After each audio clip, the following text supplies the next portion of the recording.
Hi everyone, welcome back to my channel Biotalk. ये हमारी biology 500 most important MCQ series है, जहाँ पे हम डेली बेसिस पर बायोलॉजी से रिलेटेड कुछ पीवाईक्यूज क्वेश्चन को रिवाइज करते हैं।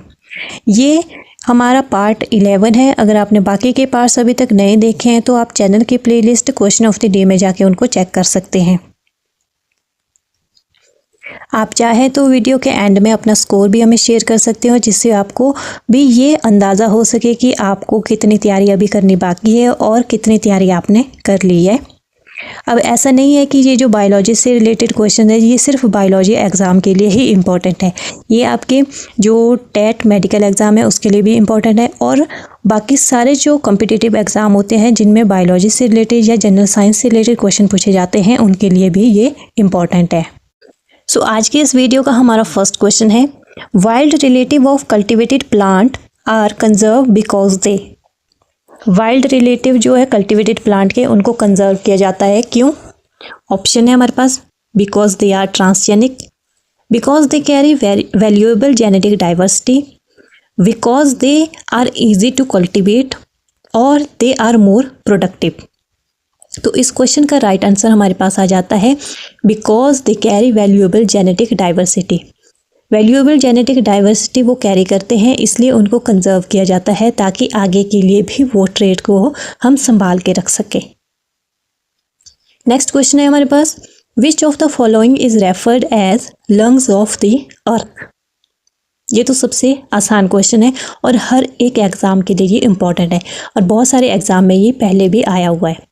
ऑप्शन है हमारे पास, tropical rain forest, Amazon rain forest, Sundarban forest, या फिर ट्रॉपिकल एंडीज। तो इस क्वेश्चन का राइट आंसर हमारे पास हो जाता है अमेजोन रेन फॉरेस्ट। इनको क्या बोलते हैं? Lungs of the earth.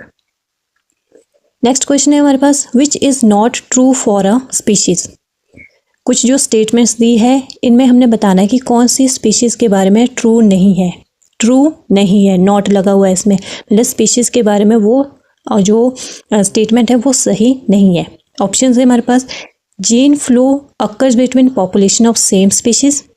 Gene का फ्लो जो है सेम स्पीशीज की पॉपुलेशन में होता है। Gene flow does not occur between population of same species, या जो पॉपुलेशन ऑफ सेम स्पीशीज है उसमें जीन फ्लो नहीं होता है। Species is fundamental unit of classification, fundamental unit है ये क्लासिफिकेशन की। Same species are found, same species are grouped in a genera है। सेम स्पीशीज जो है एक जेनरा में ग्रुप होती है। अब यहाँ पे जो 3 ऑप्शन है वो राइट होगी और एक ऑप्शन क्या है? रॉन्ग है। तो राइट आंसर हमारे पास इसमें आ जाता है, gene flow does not occur between population of same species. मतलब कि जो यहाँ पे स्पीशीज के रिगार्डिंग ट्रू नहीं है, गलत ऑप्शन है। स्पीशीज के रिगार्डिंग वही इस क्वेश्चन में हमारा राइट आंसर है, that is option number B. बाकी सारे हमारे करेक्ट ऑप्शंस हैं। अगर हमारे पास ये ऐसा पूछा होता है कि correct options about the species, तो बाकी सारे ऑप्शन हमारे पास राइट हो जाती। नेक्स्ट क्वेश्चन है हमारे पास, animal living at the bottom of the sea are known as. ऐसे एनिमल जो सी के बॉटम में रिजाइड करते हैं उनको क्या बोलते हैं?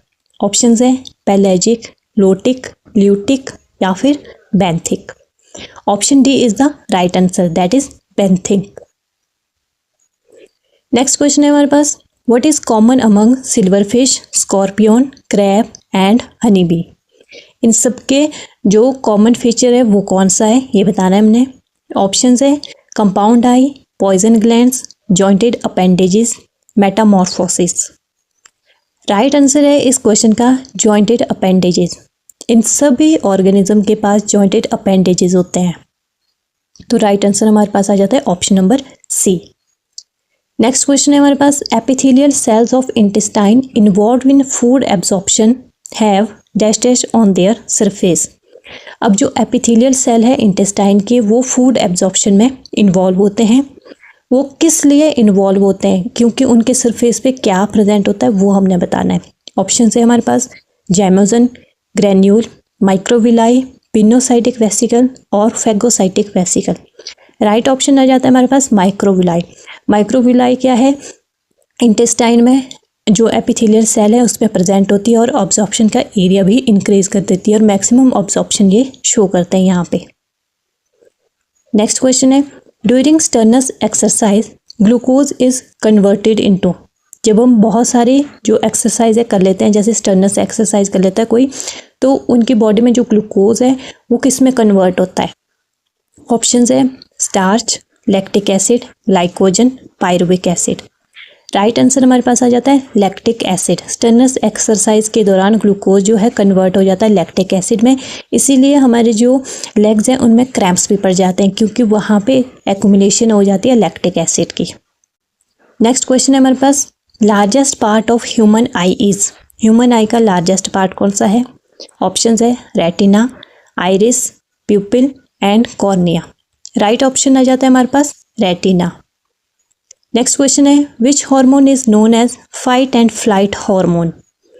फाइट एंड फ्लाइट हार्मोन किसको बोलते हैं?